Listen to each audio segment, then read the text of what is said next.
So one day, this 55-year-old man is at a grocery store parking lot when suddenly, bang, he got shot. He is unalive. The next day, bang, a guy shot on his Maleda land. Then, bang, a car driver shot while pumping gas. Then, bang, a woman at the post office shot. Then, bang, another woman at the gas station. And later that night, bang, an older man who is just walking along on the sidewalk. Now, after all this random shooting, the police chief of Montgomery, Cambridge, Maryland, this guy, Moose is like, this shooting, they gotta be connected. But unfortunately, police, they have no release. And then, the next day, bang, another woman shot while she's loading bags into her car. Luckily, this woman survives. So Moose and the rest of the police were like, what the fuck? Because none of the victims fit the same profile. It's like none of them are connected. Then, a few days later, a 13-year-old kid is getting out of his auntie car to go to school. And bang, he got shot. And when police investigate the scene where the kid got shot, they find a tarot card with a message written on it. Call me God. And while police are investigating that, bang, another person gets unalive while they are pumping gas. And at this point, Moose, he is stressed out over this. It seems like no one in the area is safe.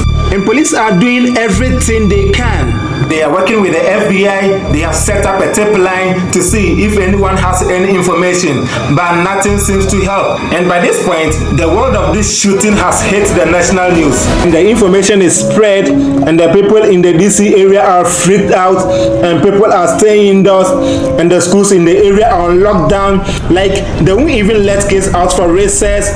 And over the next few days, 3 more people are shot. Bang, bang, bang. And only one of them survives. However, this time, police are able to recover the bullet from inside that survivor's chest, which confirms all the shootings are connected to the same firearm, meaning they were done by the same person. He also finds a ransom note in the woods near one of the shootings. And in this note, this mysterious shooter is referring to himself as some kind of god once again. And he is now demanding $10 million, or he'll keep on unaliving people. Then, a few days later, bang, the shooter unalive a bus driver who is about to start his shift. So, the shootings haven't stopped, and it doesn't look like this guy is ever gonna get caught. Until Moose, he is still working hard on this case. And in that ransom note they found, the killer mentions that he had once tried to contact the police via the tip line they set up. And Moose is like, wait, he called the tip line? So police look into this, and yeah, it's true. Someone did call the tip line. But this caller claimed to be involved with an earlier legal store robbery and shooting all the way over in Alabama. I guess police had assumed it was unrelated crime because Alabama is so many states away from where they are in the DC area. So they look into this robbery that happened in Alabama. And it turns out the robber had accidentally left a fingerprint at the scene.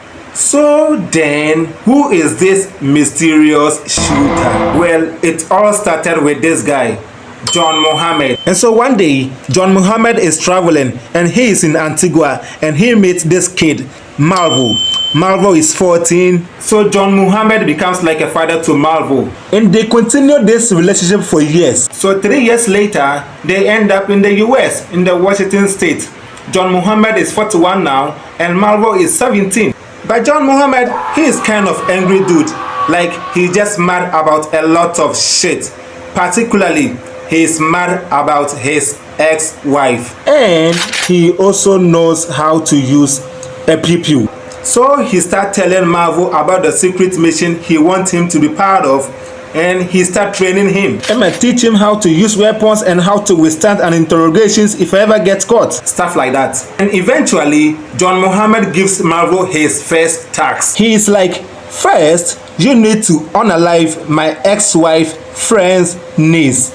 So then Malvo goes and he knocks on the niece's door, and when she answers, to shoot her right in the face. Then a few weeks later, John Muhammad and Marvel, they take off on a road trip across the US and they make their way to south and then east, and John Muhammad keeps giving Marvel new targets as they zigzag across state lines, and his targets are just random people, and Marvel shoots them all. Then they eventually end up in the DC, Maryland area, and while they are there, they buy a car, a blue Chevy Caprice, and this Caprice has a hole cut in it just above the trunk, like this right here.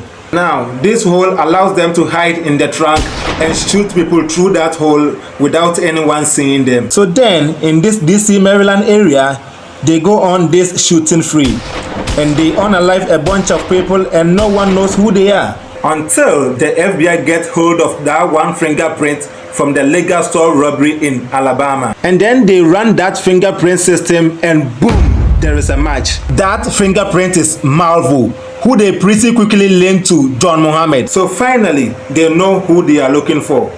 Not a lone shooter, but a drawer of shooters. So then they link John Muhammad to his car, the blue Chevy Caprice. And they put out this info all over the media that they are looking for this particular car. And a few days later, in the late hours of AM, they get a tip about the car. And they find the Caprice parked at the rest stop with John Muhammad and Marvel asleep inside. So after almost a month of terror, bam, police arrest John Muhammad. Here is his mugshot. And then bam, they arrest Marvel. Here is his mugshot. And Marvel gets life in prison and John Muhammad gets a death penalty. And eventually he's executed. And a big shout out to all of you guys watching me all the time.